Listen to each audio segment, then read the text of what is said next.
পরিষদে এমন একজন ব্যক্তিকে নিয়োগ দেওয়া হয়েছে, ফারুকীকে, যে ওলামায়ে কেরাম বিদ্বেষী, ইসলাম বিদ্বেষী, যে আমাদের সর্বোচ্চ মুরব্বী আল্লামা আহমদ শফী সাহেবের বিরুদ্ধে কটূক্তি করেছে।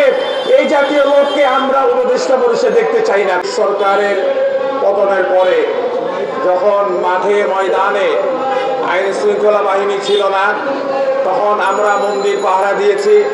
আমাদের ছাত্ররা, ওলামায়ে কেরাম, তারা মন্দির পাহারা দিয়েছে, হিন্দু ভাইদেরকে নিরাপত্তা দিয়েছে। কিন্তু আমরা দেখতে পাই একটি কুচক্রী মহল, যারা এই ইসকন সংগঠনের নামে, যারা আমাদের বাংলাদেশে ধর্মীয় সাম্প্রদায়িকতা যে রয়েছে, ধর্মীয়, আমরা হিন্দু তাদের ধর্ম পালন করবে, খ্রিস্টান তাদের ধর্ম পালন করবে, মুসলমান তাদের ধর্ম পালন করবে।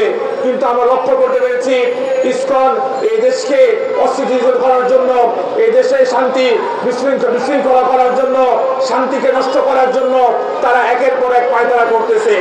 আমরা পরিষ্কার বলতে চাই, যদি তারা তাদের ষড়যন্ত্র পায়তারা বন্ধ না করে, তাহলে ঢাকা ওলামা ঐক্য পরিষদের উদ্যোগে আমরা কঠিন আন্দোলন করতে বাধ্য হব ইনশাআল্লাহ।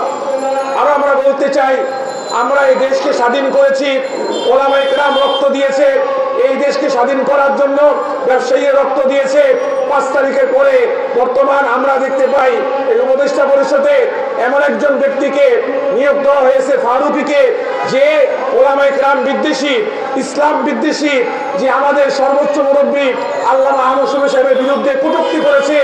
এই জাতীয় লোককে আমরা উপদেষ্টা পরিষদে দেখতে চাই না। কথা ঠিক বেরিয়ে হয় আমার। আরো আমরা বলতে চাই, রাষ্ট্রের বিরুদ্ধে, দেশের বিরুদ্ধে কোন ষড়যন্ত্র হলে ইনশাআল্লাহ ওলামায়ে কেরাম বসে থাকবে না। আমরা চকবাজার শাহী মসজিদের সম্মানিত খতিব মুফতি মিনহাজউদ্দিন সাহেবের নেতৃত্বে আমরা ওলামায়ে কেরাম ইনশাআল্লাহ, আমরা প্রত্যেকটা রাষ্ট্রবিরোধী কোনো কাজ হলে ইনশাআল্লাহ আমরা রাজপথে নামবো, এর প্রতিবাদ আমরা করব।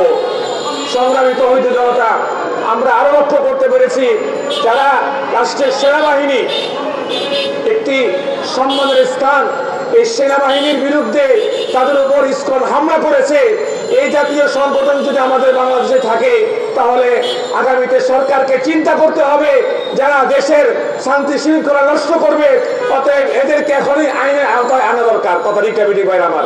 তাই আমরা সরকারের কাছে আবেদন করব, যারা দেশের শান্তি শৃঙ্খলা নষ্ট করতে চায়, তাদের বিরুদ্ধে এখনই আপনাদেরকে সোচ্চার হতে হবে। আল্লাহ পাক আমাদের কর্মসূচিকে কবুল করেন। আমিন। ওয়া মা আলাইনা ইল্লাল বালাগুল মুবিন।